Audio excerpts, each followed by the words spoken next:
Hello, so this is some more peer tutoring tips and tricks. These are just some guidelines that I put together from my own experience. This is part two of the peer tutoring tips and tricks. Out of all of the things that I've done in the past as far as tutoring, I've come up with six basic things that I always end up doing. One is getting to know the student, two is body language, three is positive acknowledgement, four is what I call explain it, show it, coach it, five is the student try it, do it, and then explain it, and then six, ending the session with a plan. This is part two. I just want to say a couple of things about body language real quick. It's really important to maintain body language and communicate by proper eye contact with the student.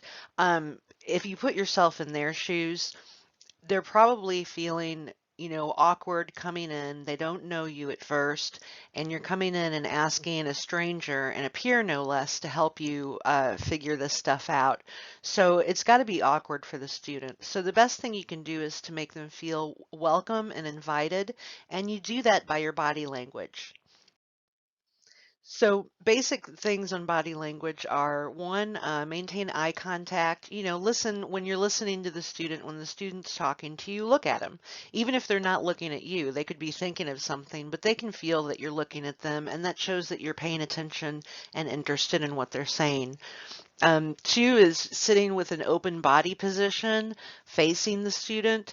You don't have to totally square on face the student, but it's just important that you don't sit like you're bored or that you're having a bad time, because that's going to project onto the student and make them feel awkward and bored, and they're going to be having a bad time. So just try to turn, if you're sitting next to the student, try to turn your chair at a 45-degree angle just so you're kind of facing them. And just try not to slouch in your chair or cross your arms, anything that would block you off from the student or make it look like you're bored or having a bad time. Because again, that's just going to project that onto the student, and the student's going to feel more awkward. Now, when you're getting the student to work a problem, a lot of times it's really hard to keep your mouth shut and let the student think it out for themselves. It's really hard to not jump in and help the student, but a lot of times you just have to sit there quietly and let the student figure it out for him or herself. So just a suggestion. I started resting my hands on the table. I didn't really know what to do with my hands, and I didn't want to make it look like I'm bored waiting for them because I didn't want the student to feel pressure. So I started just resting my hands patiently on the table while I'm waiting for the student to work a problem. And that would let the student know that I'm still engaged, I'm still there for them, I've still got their back, and I'm paying attention to what they're doing, but I'm not being impatient or I'm not being bored. I'm not uh, presenting myself in any way to make the student feel rushed or under pressure. And then the fourth thing is just active listening and at least nodding. Answer if the student asks you a question or says something, respond to them. Don't just start talking about what you wanted to talk about. At least respond to what they said, at least by nodding. And, as I said before, eye contact is really important.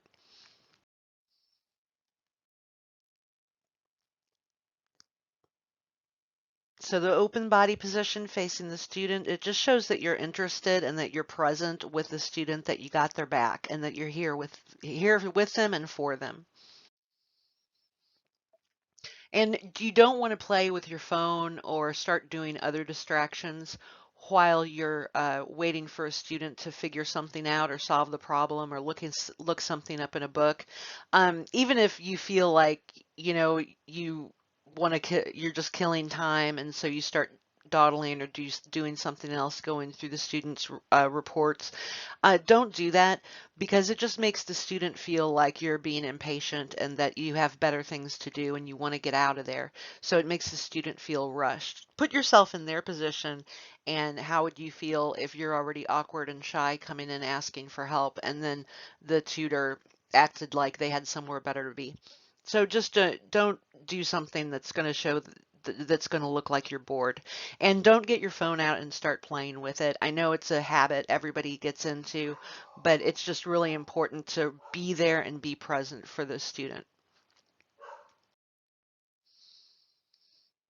Now, active listening, as I was saying before, at least just nodding, but react to what the student is saying.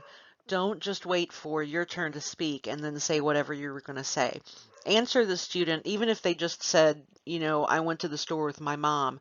Say, oh, uh-huh, or something just to acknowledge that you heard what the student is saying.